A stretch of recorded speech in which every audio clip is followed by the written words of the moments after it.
What up, what up? What's going on, y'all? It's your boy Cool Colas here, and you are now tuning into a new episode of the Pro-Black Blurred Kingdom podcast.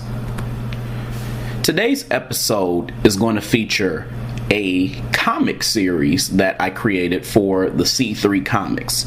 For those of you all who are first tuning into one of the comic series that I've done and did not get a chance to see what I did with Allspice Season 1, Episode 1, this is another comic series that I'm doing for this online comic series I created called C3.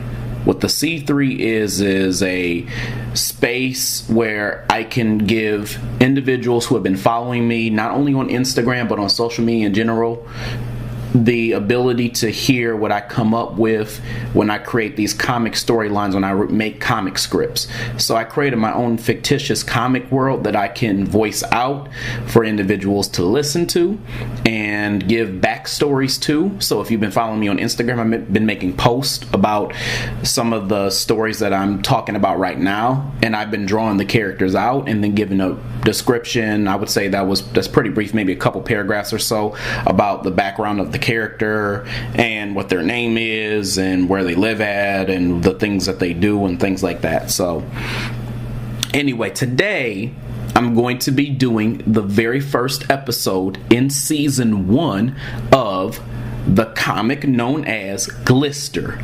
So I'll say that once more.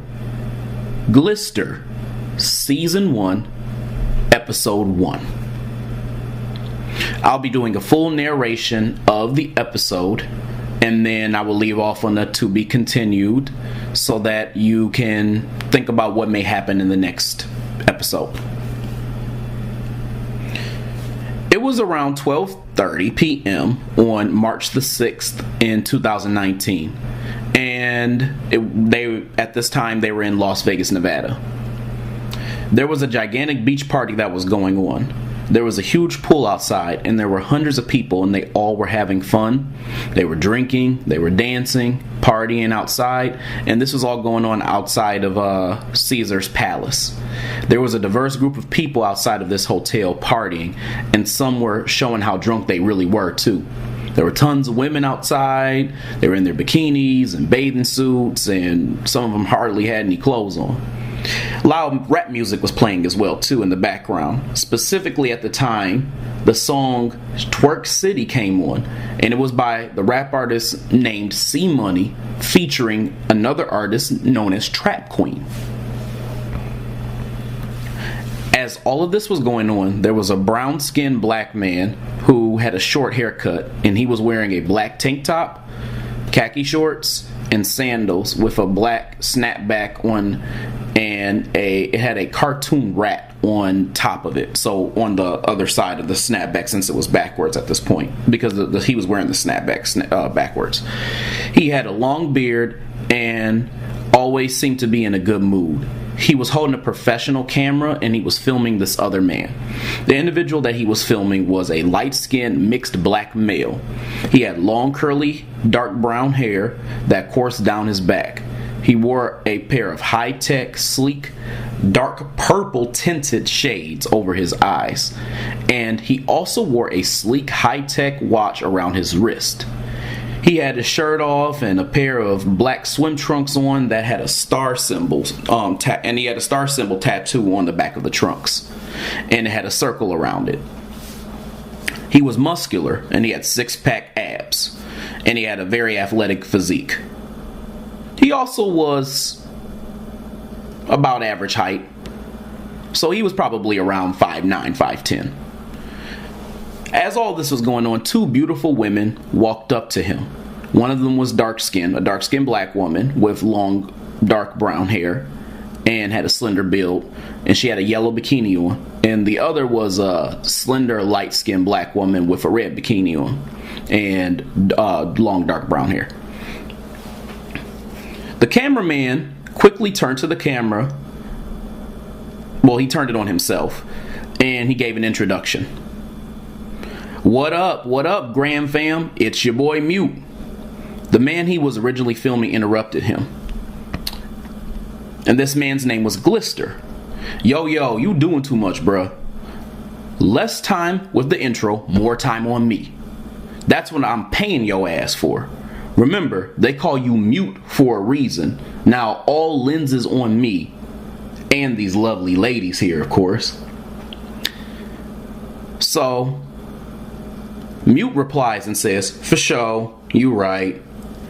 Here's your boy Glister, y'all, coming to you all with the flash. Glister responds as he's talking to his Instagram followers.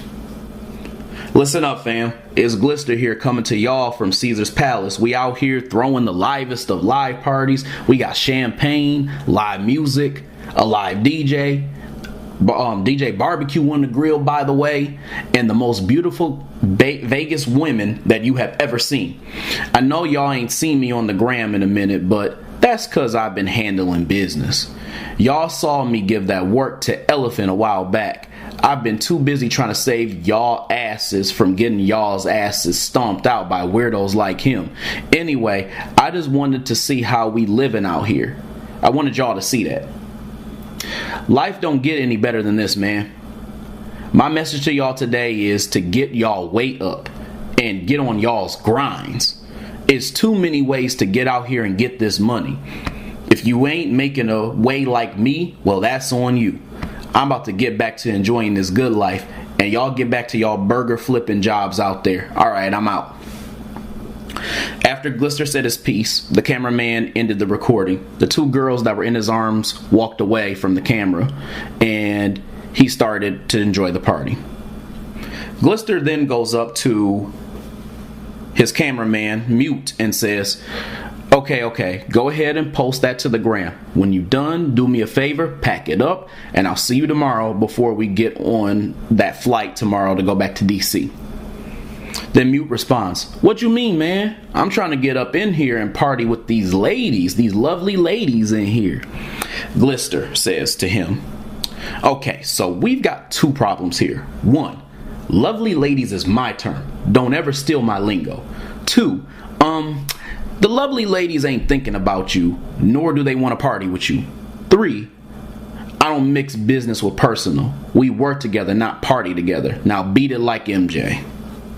Mute responds to him and says, wait, you can't just kick your cameraman out the party. That ain't right.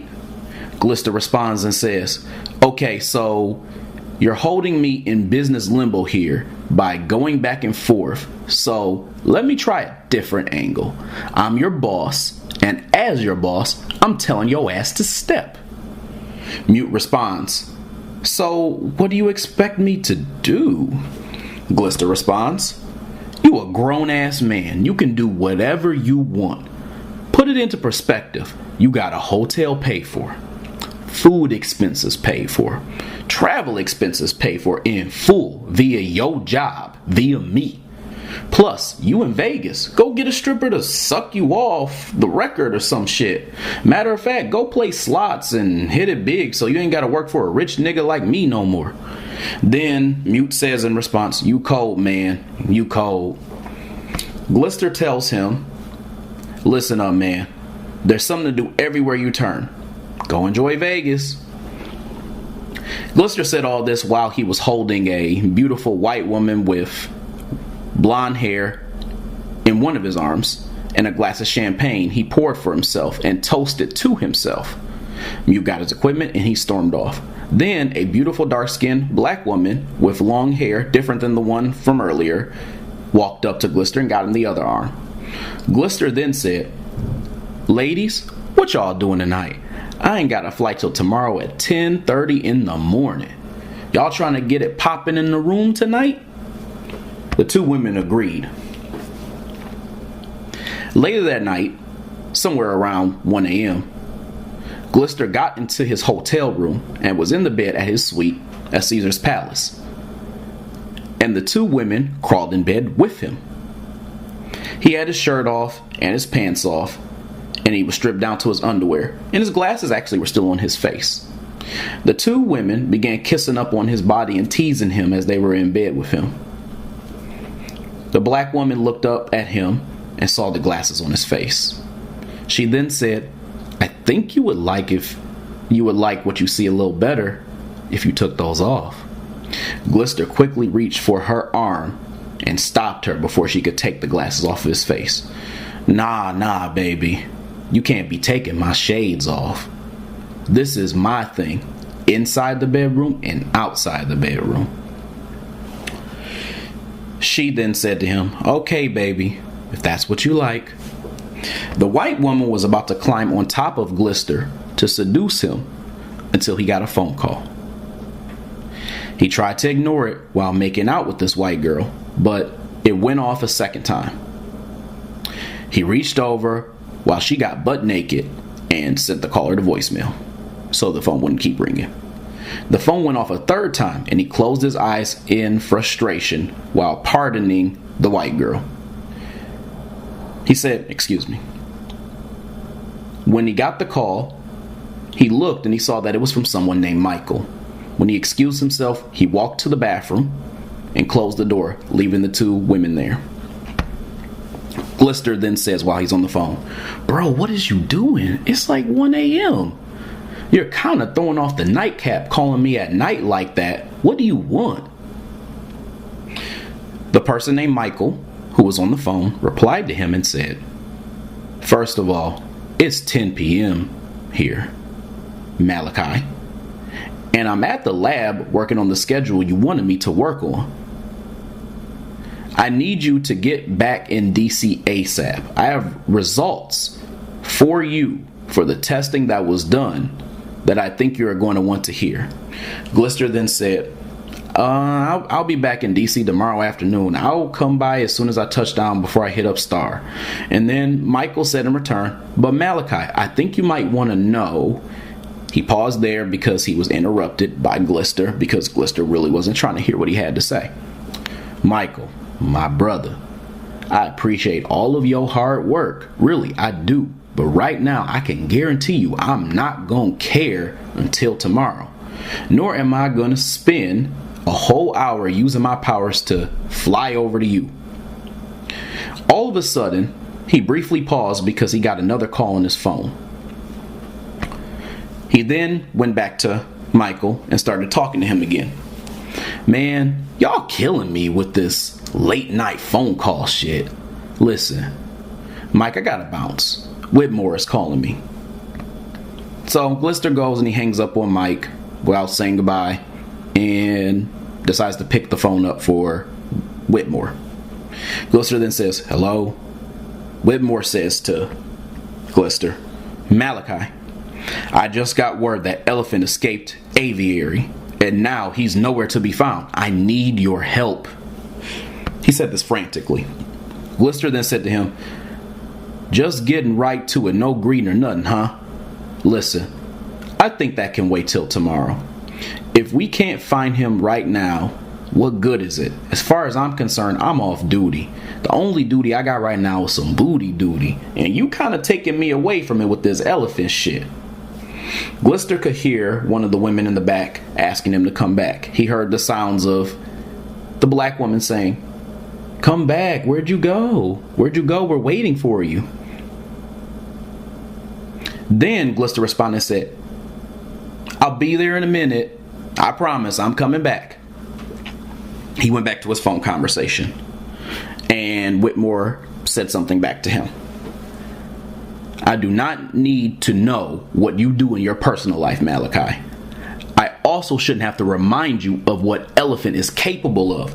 And I got a bad feeling about it because this isn't his style. Usually he's destructive and careless. He's been rather quiet.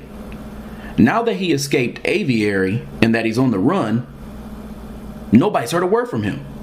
I have a feeling he has a certain target in mind, and until we find him, no one in the DMV is safe as long as he's out. Glister then responded and said, okay, that was quite dramatic. Well, I guess the question is, who dropped the ball at Aviary? Was it the Aviary security person, or was it the whole prison system itself? And why right now? I told you I never trusted that dude, Craig Majors. Whitmore then responded and said, "None of that is important right now, Malachi. You have got to get here right now. This is an emergency, and it could have really dire consequences." Glister then said, "Oh, I get it now. You want me to clean up Star's mess and Aviary's mess so the world won't blame y'all for his escape. Listen, I'm not about to drain my powers to fly all the way to DC to be too powerless to take down that crazy fool tonight. I will be back in DC tomorrow to take care of this elephant situation. Until then, I suggest you map all possibilities of his motives. Gotta go, Whitmore." Glister hung up the phone and went back into his hotel room and did his thing with the ladies. The next day, around 2 p.m., Glister showed up to a large mansion that was in Washington, D.C., in his limousine. He was wearing his glasses, a pinstripe suit with a maroon-colored turtleneck underneath, and a gold chain. His hair was also slicked back and curly as well. He also had on that high-tech watch that he had on the other day. He saw it had turned to 2:01 p.m. on his watch as he arrived, and in the corner of the screen, the watch said 12%.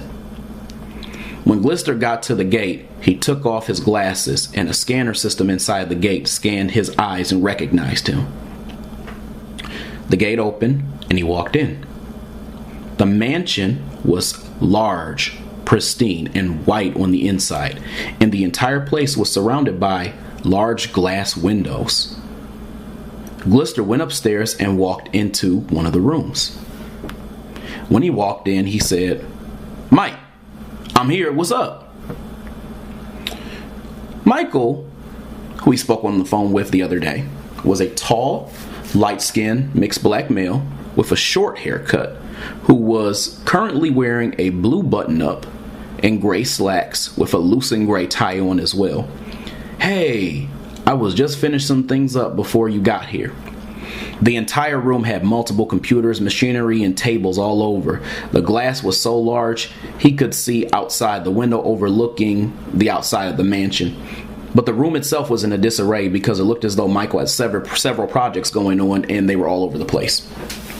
Glister then said, "Yeah, maybe you need to build a robot that can help clean up this room. Anyway, what you got to show me?" Michael then said, "I ran some tests yesterday and discovered something. The energy that was inserted in your system is a combination of uranium, plutonium, and an unknown substance that I have never heard of before, called typhloneum, as was detected by my computer. I'm still trying to understand how this element works, but the three sources were blended, heated, and produced its own source of energy that was dispersed all through your internal body and organs. They also combine themselves with the body's natural energy source, which in heavy motion can produce about 2,000 watts. Somehow that energy was able to be controlled by the human body." And Michael was interrupted because Michael was on a roll. Michael was saying this in a way where he was excited but also frantic at the same time. Like he made a discovery, but this discovery was almost shocking and scary at the same time. Glister interrupted him in his hype though and said, Stop. What does that mean in English, Mike?" Michael then said, "It means that you are a living, breathing nuclear bomb, little brother." Glister then said, But I kinda already knew this, right? That's the whole reason why I've been working at Star and stopping dumbasses who try to fuck up DC." Michael then said, "Yes, but that's beside the point. The idea was to tell you about typhloneum and where I think it comes from," which Michael was interrupted again. Glister looked at his phone because he got a text message, and it was from Whitmore. And it said, "Get here right now." And the reason why he was interrupted was because Glister said, "Hold on." He put the one finger up and said, "Hold on," as he was reading this text message. Glister then said, "Sorry to cut you off, but I gotta get moving. I'll see you later, Mike." Glister stormed out of the mansion, heading to the garage. Michael then said in response, "See you later." Glister was gone at this point, but Michael just stood there shaking his head, realizing that his brother was always busy and he was always getting interrupted while he was trying to tell him things. Later, around 3:30 p.m. in Washington, D.C., there was a gigantic, high-tech laboratory located near the White House. The area around it was heavily gated and had security surrounding, and also had security patrolling the area. Glister arrived in his car, which was a cranberry-colored vehicle, which was a highly powered electric vehicle that his brother actually created for him. Arrived to the building. When he arrived, he rolled down the window and he took off his glasses, so once more the door that he was at could see his eyes and they could be scanned.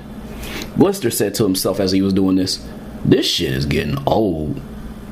Realizing that he was doing this at his crib and he was doing this now at his place of work. Glister spoke to himself and then looked into the laser, and a green light flashed approving him for entry. He went and parked his car, and when he finally got in, he walked through an entrance area. There was a receptionist sitting in a booth to the right-hand side when he walked in. She was sitting behind a glass doing paperwork. She looked up at him as he walked in. And Glister just said, "Prescott." And Prescott said to him, "Ray." The two of them continued about their day as Glister walked through some automatic sliding heavy-duty steel doors. The entire facility, or at least the floor that he was on, was dark yet sleek in nature.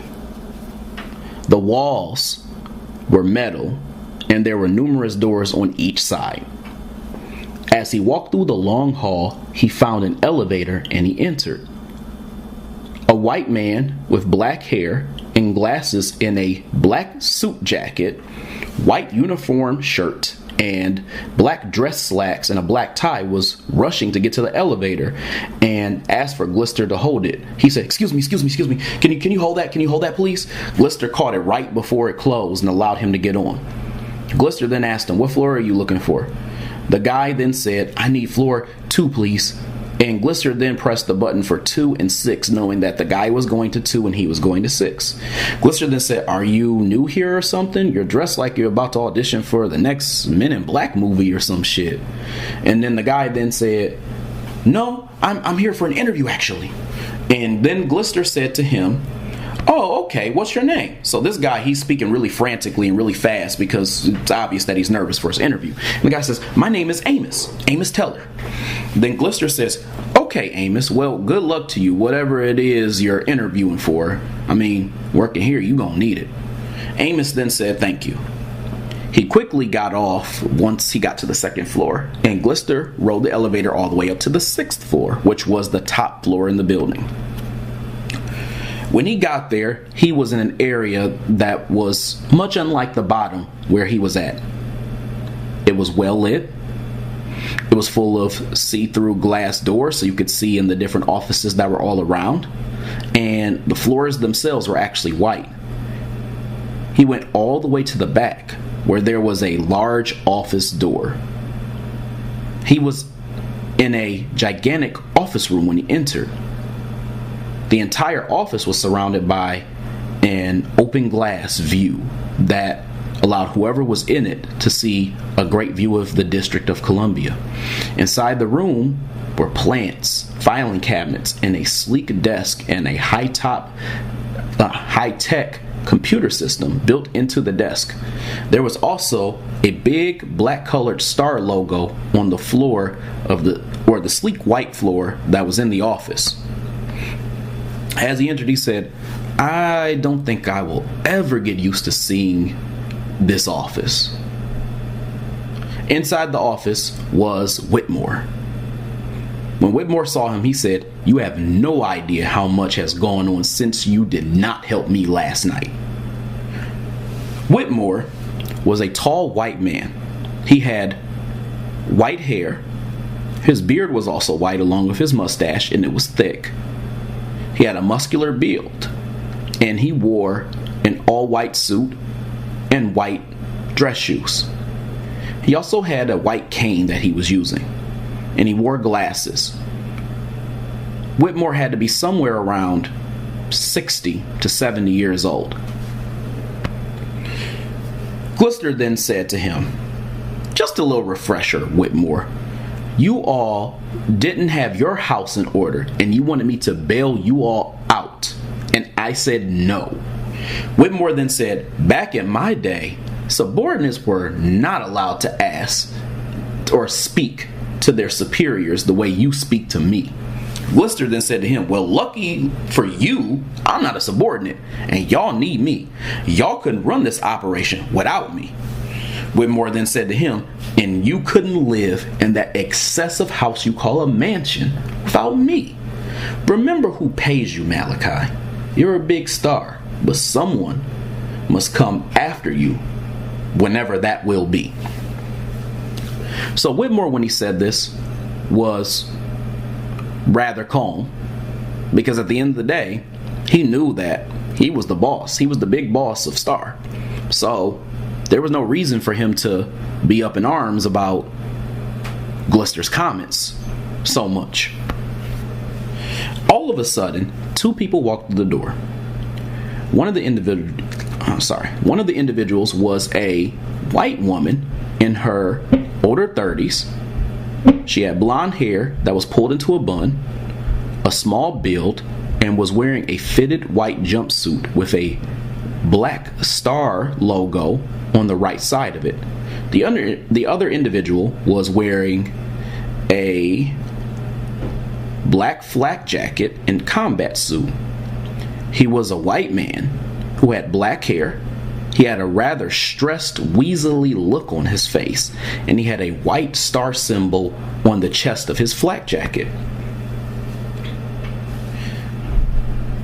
Glister then said, "I didn't know Crashar and Majors were going to be joining us today." Whitmore then said, "Yes, I called you up here, all of you up here, because I need all hands on deck, and you all lead the Enforcer team. Captain Leah Crashar, why don't you fill Malachi in on what's actually going on?"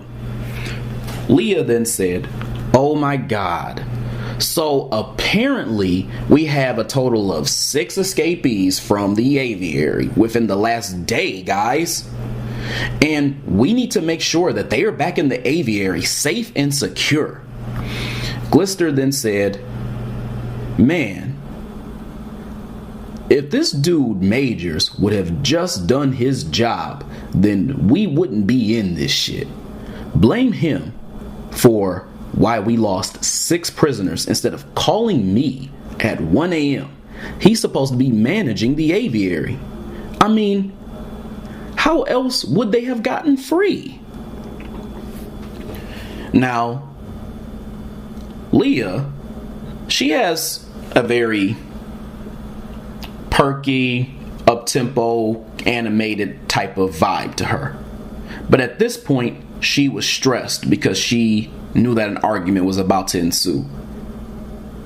So, Majors responded to Glister and said, "Fuck you, Ray."